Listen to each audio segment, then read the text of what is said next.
इस वीडियो में मैं एक बार फिर पैरेलल लाइंस के बारे में बात करूंगा जो कि एक दूसरे को इंटरसेक्ट करती हूं, और पैरेलल लाइंस, और एक बार फिर मैं वजाहत करूंगा, अगरचे पिछली वीडियो में मैं इन पर बात कर चुका हूं, लेकिन ये ट्रांसवर्सल्स की भी मैं दोबारा बात करूंगा। तो पैरेलल लाइंस कि हमने क्या कहा था कि बाय डेफिनेशन में क्या कहता है कि दो पैरेलल लाइंस जो हैं वो एक ही प्लेन पर अगर हों, याद रखिए हम प्लेनर ज्योमेट्री की बात कर रहे हैं, यानी कि फ्लैट या टू डायमेंशनल सरफेस, इस स्क्रीन की, इस मॉनिटर या किस कागज के पीस की तरह से अगर कोई चीज हो जो कि सिर्फ इसमें दो लंबाई और यूं कहें कि चौड़ाई हो, मोटाई या ऊंचाई नाम की कोई चीज ना हो, तो ये एक लाइन है जो कि एक प्लेन पर है।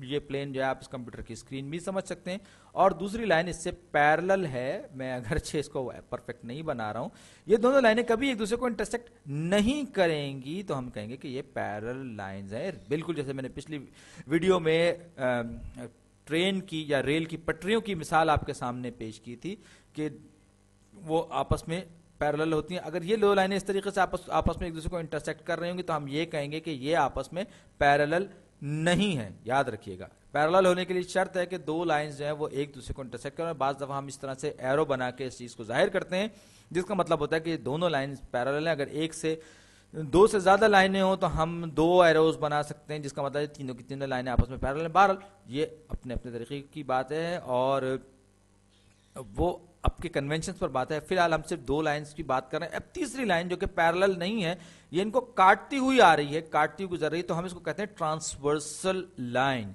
ये लाइन इनको काटती हुई या इंटरसेक्ट करती हुई गुजर रही है, तो हम इसको ट्रांसवर्सल लाइन कहते हैं, और आमतौर पर हम इसको सिर्फ ट्रांसवर्सल कहते हैं क्योंकि ये ट्रांसवर्स करती है। यानी कि ट्रांसवर्स का मतलब दरमियान में से काटती हुई गुजरती है। याद रखिएगा, दरमियान में से काटते हुए गुजरने को कहते हैं ट्रांसवर्स। और ये ट्रांसवर्सल लाइन क्योंकि ये दोनों लाइनों को, पैरेलल लाइंस को काटती हुई गुजर रही है, इसलिए इसको हम ट्रांसवर्सल लाइन कहते हैं। इसको सिंपल इंटरसेक्टिंग लाइन नहीं कहा जाएगा, बल्कि ये ट्रांसवर्सल लाइन है जो ये जाहिर करती है कि ये दो पैरेलल लाइंस को काटती हुई गुजर रही है। और करस्पॉन्डिंग एंगल्स उनके कौन कौन से होंगे ये मैं पहले भी बात कर चुका हूं पिछली वीडियो में।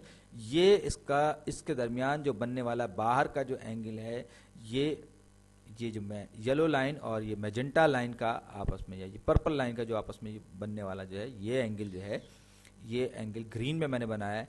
ये एंगल और ये जो है, ये दूसरा एंगल, अगर आप गौर करें, ये मैं चार एंगल्स अलग अलग बना रहा हूं, इनको अलग अलग कलर कोडिंग दे रहा हूं ताकि बात समझ में आ जाए। तो मैं ये कह रहा था कि ये जो ब्लूइश या डार्क ब्लूइश, ये चार के चार एंगल्स जैसे सम अप होंगे तो आपस में 360 डिग्रीज होंगे, और उसके जो करस्पॉन्डिंग एंगल्स है, ये एक एंगल है हरा वाला, इसका करस्पॉन्डिंग एंगल दूसरी लाइन पर जो कि इस लाइन से पैरेलल है और उसके ट्रांसवर्सल के काटने की वजह से बन रहा है, तो एग्जैक्टली बिल्कुल सेम होगा। करस्पॉन्डिंग एंगल्स की मेजरमेंट आपस में बराबर होती है। ये बात बहुत इंपॉर्टेंट है।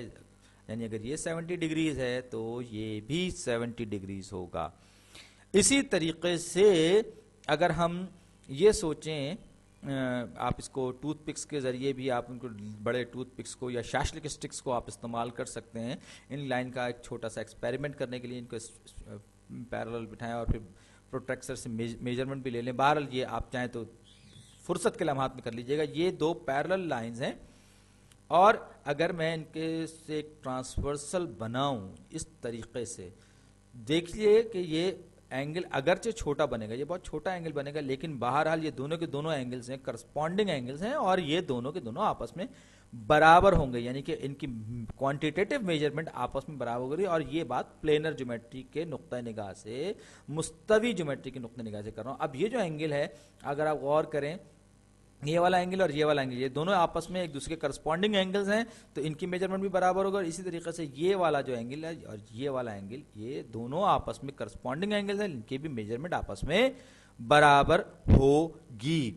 और आखिरी वाला ये जो छोटा एंगल है, ये वाला और ये वाला एंगल जो है, ये भी आपस में बराबर होंगे, क्योंकि करस्पॉन्डिंग एंगल्स जो हैं वो आपस में बराबर। तो मैं इसको लिख भी दूं, करस्पॉन्डिंग एंगल्स आपस में बराबर होते हैं, यानी एंगल्स आर इक्वल। यानी मैंने इक्वल का साइन लगा दिया लिखने के बजाय। और उसके बाद ये आप देखें कि एंगल्स के बारे में जो बात समझने वाली है एक मजीद, और उनको हम कहते हैं वर्टिकल एंगल्स। अगरचे मुझे वर्टिकल का लफ्ज़ पसंद नहीं है क्योंकि हर बारी वर्टिकल का मामला नहीं हुआ करता, मैं इनको अपोजिट एंगल कहना ज़्यादा बेहतर ख्याल करता हूँ, क्योंकि अपोजिट ही सही है। 70 का ये जो अपोजिट है, ये एंगल ये भी आपस में बराबर होंगे, और ये किसी भी दो इंटरसेक्टिंग लाइंस के लिए, इंटरसेक्टिंग स्ट्रेट लाइंस के लिए सही होगी। तो ये जो अपोजिट एंगल्स होते हैं इस तरह से इंटरसेक्ट करने के नतीजे में बनते हैं, ये अपोजिट या वर्टिकल एंगल्स जो हैं वो भी आपस में बराबर होते हैं। अगर वो 70 डिग्रीज का है, ये भी 70 डिग्रीज का होगा, ये 70 डिग्रीज का है तो ये भी 70 डिग्रीज का होगा। अब एक और बात, बड़ी दिलचस्प बात, कि अगर ये 70 डिग्रीज का एंगल है, ये भी 70 डिग्रीज का एंगल है, ये दोनों के दोनों जो है ये भी आपस में बराबर होगा, और ये अंदर की तरफ हैं और एक दूसरे के अपोजिट हैं, तो इनको हम अल्टरनेट इंटीरियर एंगल्स भी कहेंगे।